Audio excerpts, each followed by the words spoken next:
My name is Jim Carr, and I am a No-Limitspreneur.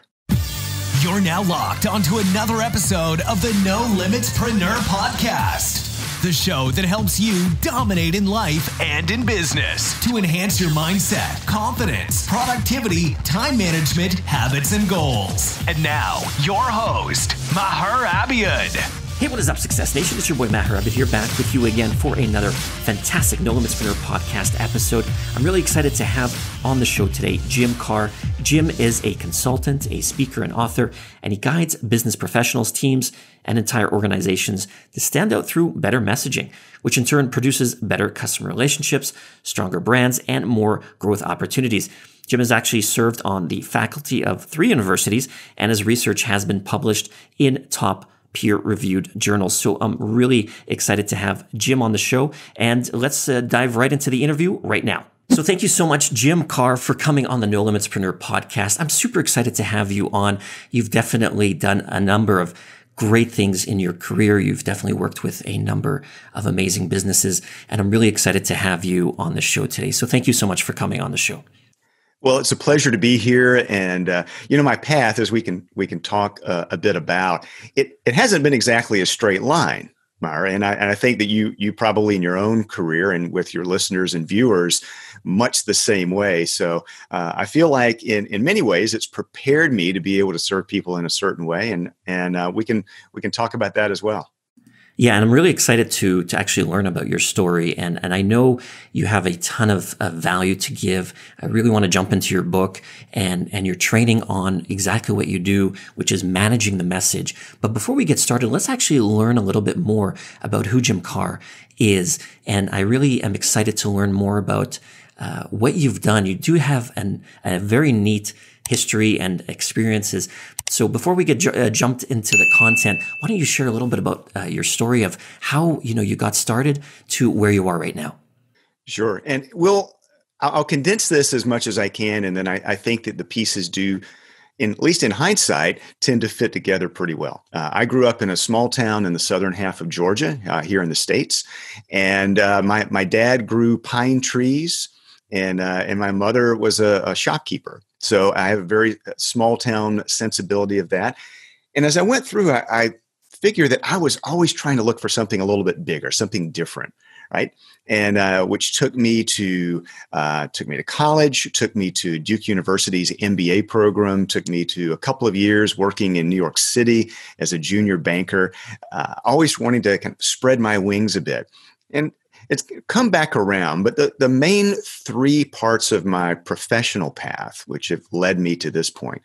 The first was that after I sold what I refer to as an unfortunately small business, which never really grew a lot, I was trying to think what would be a really cool career path. And I remembered back business school professors who I thought, oh, these are people who know an area really well, and they get to teach and they do consulting and they don't have to wear a tie unless they feel like it.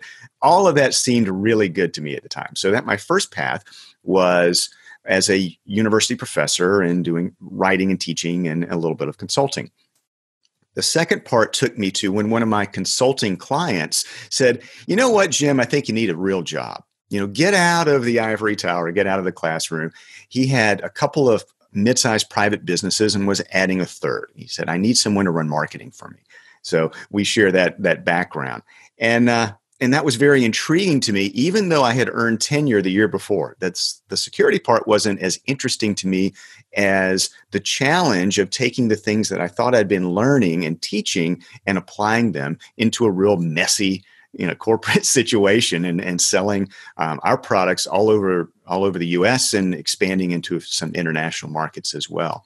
I had about a 4-year run as a chief marketing officer, and for roughly the past dozen years, I've been working more independently with some big clients and then some smaller ones, and a lot of entrepreneurs, startups, growth companies, helping them to, as you pointed out, I call it managing the message, which is really about the everyday conversations in the business. So oftentimes that may be someone who has a family business or a startup, and they're trying to take the pressure off themselves of being the only one who knows the story and knows how to share it, to big field sales organizations. So in a big organization where things tend to get really inconsistent and messy and disjointed over time.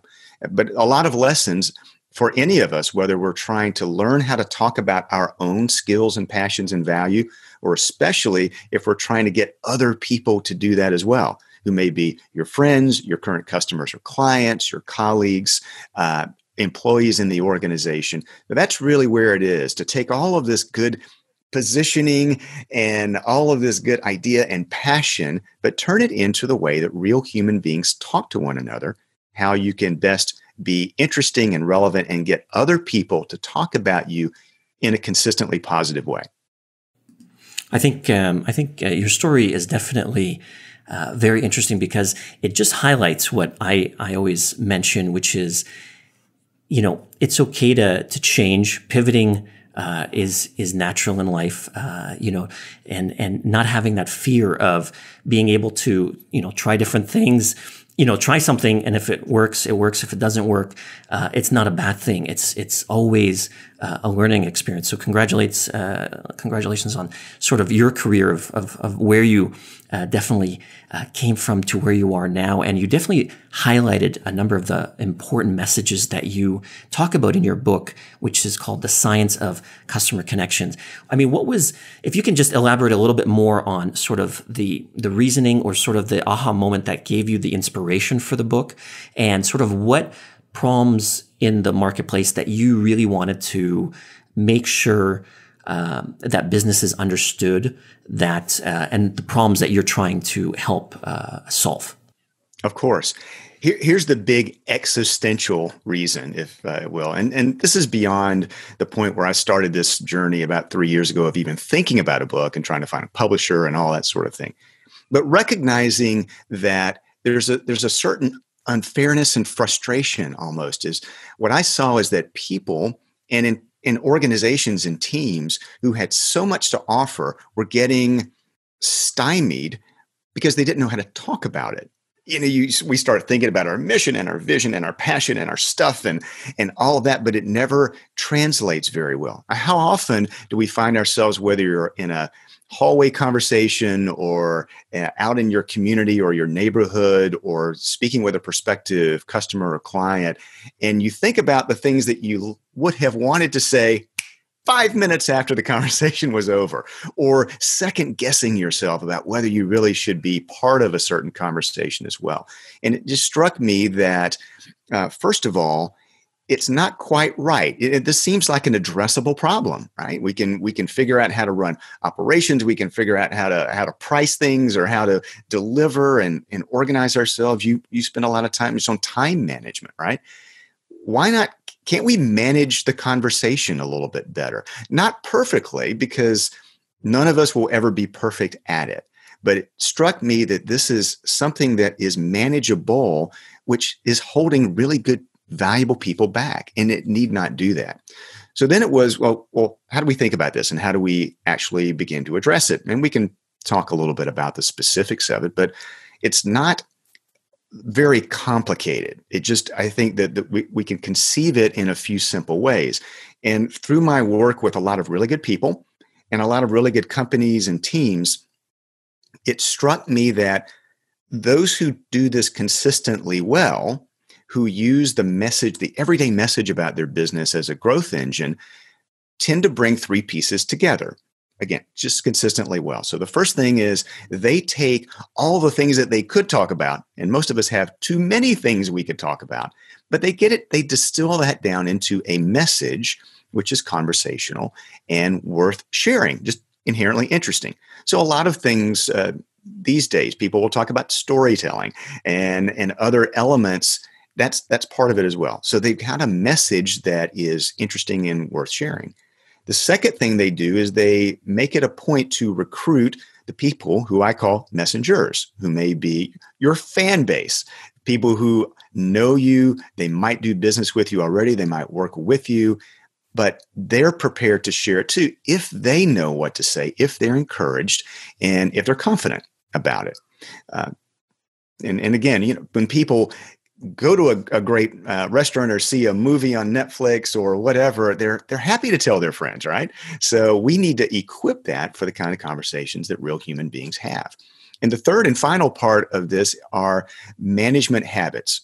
I think this is an area that you talk about a lot. What are the things that we can do to not just try to be snappy or clever or have a little promotional effort here, but how can we, on a sustainable basis, in the way that we keep our stories fresh, the way that we incorporate feedback from the marketplace, make this a natural part of how we do business and how we talk about ourselves. So that was really the genesis of it, is seeing that there are lots of pieces of data that we can talk about as well, but people in general feel far more confident about the value of what they have to offer than in how to talk about it. And for me, let's close the gap. And that becomes just an intentional process of aligning your message, your messengers, and your everyday management habits. I think it's a lot of businesses focus on, they're not focused on, the most important piece of the puzzle, which is the customer. At the end of the day, the customer is what pays you and pays the bills and pays the employees and again, keeps the lights on. And I think it's really important that businesses really focus on what the needs of the customer are. I think, for me, I think one company that does it really well is Amazon. I've been a Prime member now this year, and, I've had great customer service experience with them. And as we all know, Amazon is extremely customer centric. It's all about fast shipping, great prices, competitive prices, excellent customer service. And, whenever I've had an issue, they've all been, very, able to help me and get whatever I need done. And I think it's one thing I want to transition to is with the conversation with the customer and the importance of the customer. I think consistency in customer service and the customer message is really important. And for example, if you walk into a Starbucks, for example, in Miami, you know that if you walk into a Starbucks in San Diego, you're going to be getting the same sort of experience. If there's an issue, they'll remake your drink or whatever the case may be. Talk about consistency with the message across, for example, organizations in different locations or in different departments as well. I know you mentioned, from sales to management to sort of the customer service department. How important is that consistency to the messaging?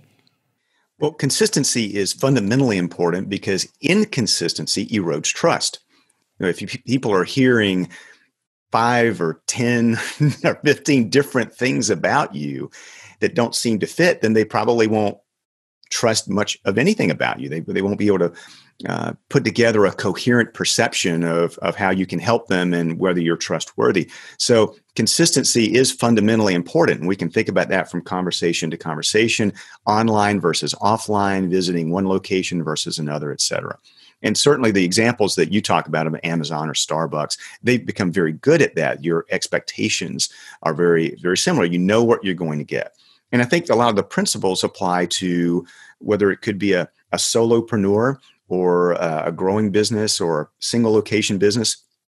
So the principle is very is sound. But here's the thing. You and I can agree that consistency is very important and the customer focus is very important from our own point of view as consumers, right? We can easily figure that part out. So, Maher, why is this so hard?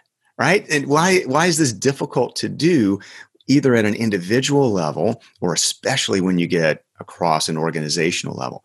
And here's the thing, was I've found from a lot of the brain research that I cite in the book, I put my PhD hat back on long enough, for a lot of these examples, our brains don't reward us for focusing on the other person. Our brains reward us for talking about ourselves. They give us a little pleasure blip, much as the same way as we have a great meal. So we always have to guard against that. It's not a question, I don't find at least, of good intentions or people's mission or their vision. It's always to be customer centric and to be helpful and serve our communities and our customers and our stakeholders. But that doesn't translate very well into having that customer focus because that's harder. We don't know it as well. And our brains, we get worried about being asked a question that we don't know the answer to. So we just talk about ourselves. Or if we don't know what to say, we don't say it. We don't say much of anything at all. So we're not part of those conversations. So I think recognizing that, that our natural inclination will get in the way of our good intentions means you need some sort of system, some sort of playbook or guide or structure, which is something that I work with clients on to try to keep that focus away from the natural riptide or undercurrent that would take us away from just the sort of message that you talk about. It's so important to always remember that, customer first, and do whatever it takes to sort of make the customer happy. Because as we know, a good customer experience, they might not leave a review about you on, but a negative experience, that they're going to, whatever website to leave that sort of, negative review on. So it's really important to focus on that. So I appreciate you sharing that. One thing I know you mentioned earlier in the conversation was about stories and storytelling. And one thing, being in Toastmasters last year for myself, I really learned about, my sort of strengths and weaknesses when it came to public speaking. And it was a really great experience. And one thing I learned about myself was, I need to really start telling more stories and being a better storyteller, because as humans, we're naturally inclined to listening to that story instead of just, sort of a black and white, dull type of, basic information, because the story lulls us in and really just gets us to be focused. Could you talk about more about the importance, for businesses to really, storytell, and not even just businesses, but for, people even in their everyday lives, that, the power of storytelling, and how do you use storytelling to even share your own personal message? There is, and some of your listeners and viewers may be familiar with a little bit about some of the brain science behind this, but just as a quick refresher, stories work because they connect to our ancient brains. There's this little thing, Seth Godin calls it the lizard brain. It's the piece of anatomy is called the amygdala. It's a little nodule about the size of an almond at the base of our necks.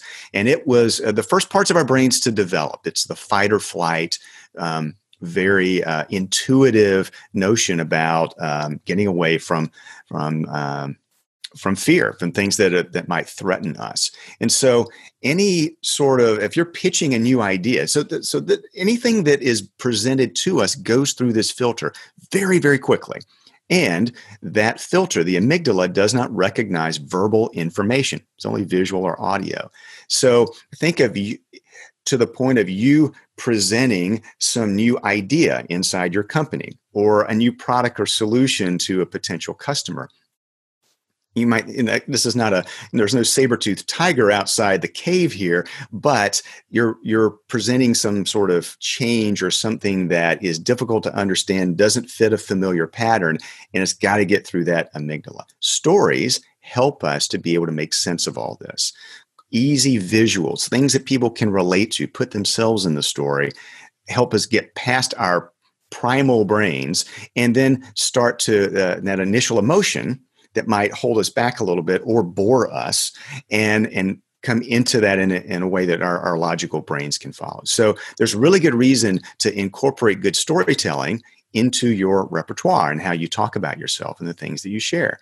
So, and as you, through your experience, you know that the elements of a good story are tension. People have to be able to project themselves into the story. So it's not just quite you telling your story. It's if people can relate to it at some level. It sounds something like they might have experienced sometime. So just for an example, when I give talks oftentimes about how do you position yourself, I share the very true and very painful story of how when I was having my first internship interview. I was toward the end of my first year as an MBA student. And I thought I was prepared and I messed it up so badly. It was just terrible. I had one of those moments like, oh my word, I've just been exposed as the biggest fraud in this entire program. I'm never going to get a job, blah, blah, blah, blah, blah. But then I got some really good advice on the back end of that I share. everybody can relate to having said the wrong thing, or you get into a meeting that you thought you had prepared for and it didn't go that way at all. So having that sort of story that other people can relate to, some sort of tension, issue, problem, challenge, opportunity that they didn't think they could get there. As that gets played out into business, I'm a big fan of what some refer to as story banks or story collections. So it may not be your founding story or the story of how well your stuff works, but think of a few customer stories, people who might be like your audience, whether your audience is one or many, and walk through the questions, the challenges, the tension that they faced in their words, from their perspective, and how you help them and how that came out. That becomes far more interesting. So having a few of those that you can talk about. If you sell more than one kind of product, you might want to have a good story for each of those, or several different kinds of use cases or scenarios or types of buyers. You want to have a story or two about each of those so you can be relevant in the moment. And then back to the consistency issue. Do you know those stories well? Can you come up with them in the moment when you need to and not think about it later on? How about the people who work with you and could refer you or sell for you? Do they know them as well? So again, you need to have some sort of structure and system for informing people where they can get their skills, they can remember things, and they can express those stories in the right moment at the right time. I think it's really important, as you were mentioning, not to just focus on, your wins in your storytelling, but people resonate with the losses and the struggles. Like people, it's a way that they can relate to you, and they can say, you know what, when you try to portray yourself as superhuman, it's less relatable. But when you can, in storytelling, relate yourself as being just like everybody else, like, we're all on in the same ship kind of thing. It becomes more relatable and more identifiable, and people can sort of, say, oh, wow, if this person was able to do this, I have a great, opportunity to do that as well. So I wanted to learn more about sort of from an entrepreneurial point of view, your sort of, you're doing a ton of things. You're doing a ton of talks and whatnot, and working with a number of great organizations. How do you stay organized from digital, from a real world? How do you, what can you share with the audience? There's a lot of entrepreneurs listening, and not just, even if you're not an entrepreneur, organization in life is absolutely key. How do you stay organized and And for me, organized might be a relative term. I'm not sure that my structure or my habits are necessarily the best. And so I am one of those who, and I doing the best I can. And it's a struggle between the things that I do to sell my services, the ideas for content, for writing, for speaking, for training, and all of that. And, during this time of COVID-19, I also have a family of 6 of us. So trying to keep all of those roles and all of those functions and keep things together. So recognize that it is a challenge, right? And people will be wired differently. I think some people are wired toward organization, where others may say, well, I'm more of an idea person. And I think that's me. However, I would say, just as an overarching theme here, that there are some things that I can find, and some tools that I think, however you're wired, you can probably do better than you might have done in the past, and you can make things easier on yourself. So I do use some aggregator tools. I use scheduling tools, calendar tools, things like that. I have my own podcast, so and I have requests to be on podcasts. So I need ways to keep that straight. My brain won't keep it straight. I'll miss things. So for me, primary organization has to do with calendar, with blocking times for if there are things that I need to create and write and edit, then I need to block time for that, an appropriate level of time. If there are things that are more administrative, so they're kind of making moments and doing moments, and our brains don't switch gears that quickly. And I find that, at least for me, multitasking is a fool's chase, right? So I need to be able to efficiently figure where I spend my time. And again, I don't do it perfectly. I don't even know that I do it efficiently, but I'm trying to use those techniques of time, arranging times in certain ways, letting technology and tools take some of the memory work away from me. And here's another thing.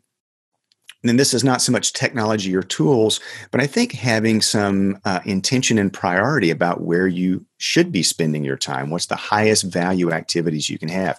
Work with this a lot with, say, salespeople or entrepreneurs, people who are trying to grow their business.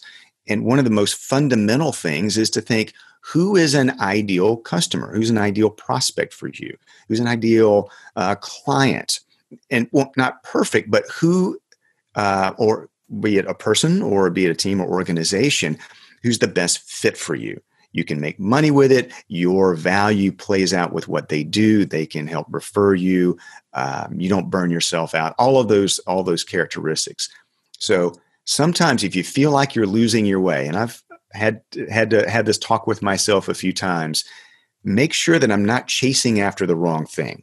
If I'm going to spend my time well, just try to think, what is the result that I want? The result that I want for my clients, my audiences, or whomever. And for me and my family, don't get down too many trails. And then within those guardrails of setting the priorities for what I want to accomplish for whom, then I think I can back into a little bit better about how to be day-to-day more efficient. I know you talk a lot about managing every minute.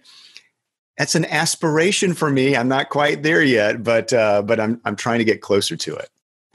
I think it's really important to make sure, because of the monstrosity of distractions that we have in life, and there's so much, content out there. There's so many things that we could be working on. I think we fall into the trap sometimes of that busy work. And as you just mentioned, what is it that's going to move the needle for our life, personal lives, or our business? And it's really good, as you just mentioned as well, are we working on the things that really matter? Is it going to move us ahead, or is it busy work? And, making sure that we are using our time, which is so valuable. As I talk about time protection all the time, it's really important to make sure that you're working on what you want to work on, and you're not being pushed and pulled in many different directions. And one thing I wanted to ask you next was, which is a great segue into what you were talking about, was the purpose. Having a purpose is really important in life, and having sort of that sort of direction and those goals and that vision. Can you talk about what really motivates you each and every day? What, when you wake up in the morning, what is it that it's that fire in your belly to really, make you hungry to tackle the day? Talk a little bit more about what really drives you. I think in many ways, and I put this under the larger categories, that in many ways, behavior is we're either going towards something or we're going away from something. And oftentimes, I think we can feel like we're going away from something, and that tends to be more anxiety driven and uncertainty driven. Try to stay away from that a little bit. I think your question is more toward what are we going toward? Right. So what is the positive motivation, the positive draw that in those times when it seems hard, or when we don't know if we have the energy, or we just don't, we got the passion, we're not quite sure where to put it. What do we do?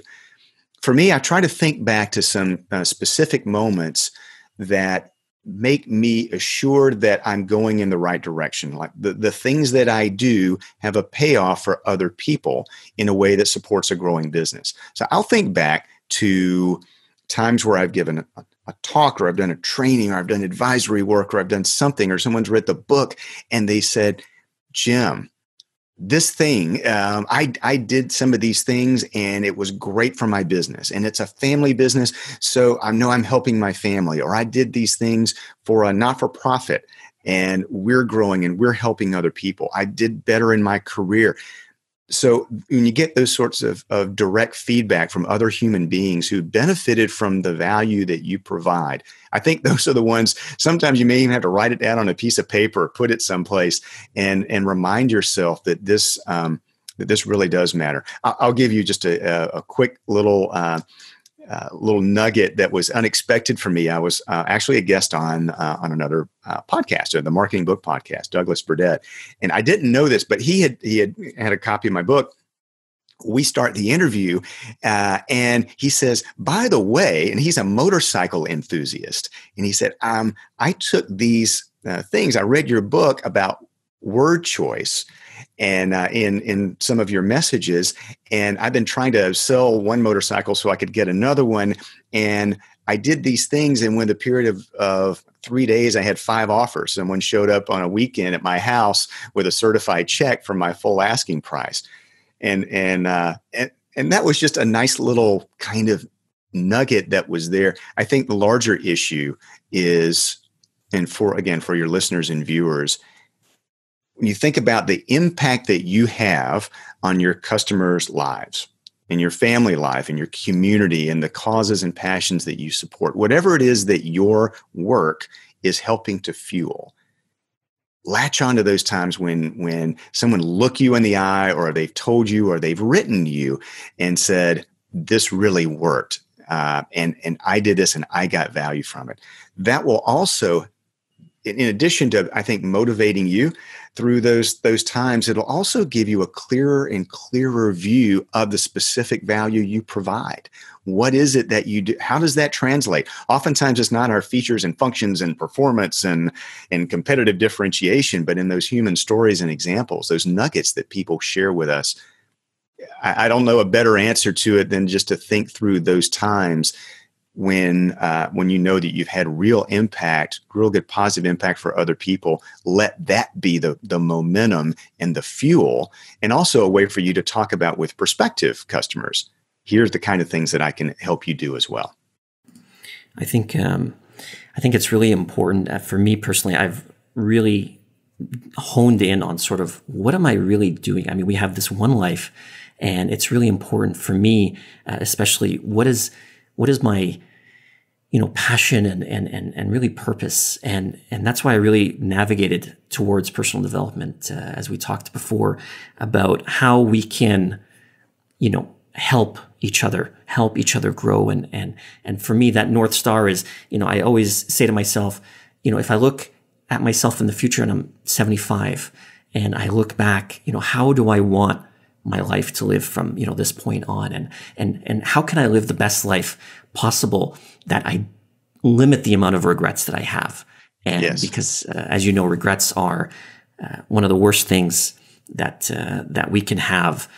And we definitely don't want to have them, because past this, as we get older and older, it's unfortunately harder to change a lot of the things. And one thing that you've said on your website is that you don't have to be the biggest to be the best. And obviously a lot of small businesses can compete with bigger businesses. And for me, when I was doing marketing for a number of years, I always, I wasn't the biggest, and I always felt sometimes I was really holding myself back because I said, I don't have this tool, or I don't have this piece of information, or I don't have this much, many people on my team. And I think in life and in entrepreneurship, we definitely hold ourselves back. If you can talk about sort of, even if we aren't the biggest, even if we aren't the best, and, how can we continue to do what we're afraid to do and break through those self-limiting beliefs, even if we don't have all the answers, and again, you don't have to be an entrepreneur, but even in life, how do we break through these fears of I don't know what's on the other side? But for me, I think it's really important that it's okay to feel that fear. As humans, we will, but it's really important to still go through that experience and still battle through those fears. Talk a little bit about that, sort of maybe in your own life or what you've seen working with other people as well. Both in my life and career, and in the things that I studied and practiced that I summarize in the book. Two things, and you brought up a lot of important points and things that can be self-limiting, or where we let our own assumptions and fears and anxieties get in the way. I'm going to just pick out two of them that I think might be particularly relevant for this audience. One, let's go to that. You don't have to be the biggest in order to be the best. This whole notion about messaging, which is really the way you talk about your business, that is something that you can change pretty quickly. And you don't have to change your business model or your pricing or your distribution or the people around you. If you can change the way you talk about the business, you can make substantial changes in the success of your business right away. So this is something that's easily addressable. I had direct experience with this. When I was a chief marketing officer back at that medium-sized private company that I described earlier, the main brand that we had was in bottled spring water. We're in the middle of the U.S. in the state of Arkansas, and this was a very old company that we took over. Hadn't been doing that well. The water was great. The marketing was awful, and we were competing against companies that you might have heard of, like Nestle and the Coca-Cola Company and PepsiCo, and have all these brands and all these different price points, and they're distributed all over the world. But we decided that we needed to be able to stand out with our story, with our customer stories, and in our own, just the way that we conveyed what we did, because we were not going to be the cheapest or the most widely available. In my second year as CMO, we were recognized as having the best marketing program in the global bottled water industry, although we were a blip on the radar screen in that industry. But here's the thing. It wasn't because we were that great. In fact, when it comes to messaging, if you're the new entrant, or you're the small player, you actually have some advantages over the big players, right? We talked about consistency. It's much easier if you're a small band of challengers to go out there and be much more consistent in terms of what you're doing to be closer to the customer. In many ways, you have an advantage here. So if you're a small player, the realities of the marketplace, you do have a leg up. Maybe not in some other areas, maybe not in distribution, or maybe not in brand power, but in the conversation, in your messaging, you might have an advantage. That's something you can take advantage of. The second one I was going to bring in is, we've figured for at least 2 generations that extroverts are the most influential salespeople, right? They're the most naturally wired to go out there and grow the business. And they're bulletproof, right? Tell me no 100 times and I'm going to ask one more time. And they're willing to wade into those situations. They're probably the people in Toastmasters that you mentioned before, right? But most people don't consider themselves to be extroverts, and they aren't. Most people aren't extroverts. And so they'll say, this is not a game for me. This is not, I'm not going to do this well. But here's the fact, and this has become a testable proposition. And here's what we found just in the case of salespeople, that introverts and extroverts are equally effective when you take other things into account, right? Did they offer discounts? Did they have a lot of experience, and how much effort they put into it? But by a function of your personality, extroverts actually are not the best salespeople. And here's the other level of this. It's people who are in the middle. Think of a bell curve of personality disposition, right? Most of them are bell curves. Most people are in the middle, and it's the people in the middle who are the best natural conversationalists. They are the best natural salespeople. And it's a very robust scientific finding. Adam Grant did a lot of the original work about 8 years ago.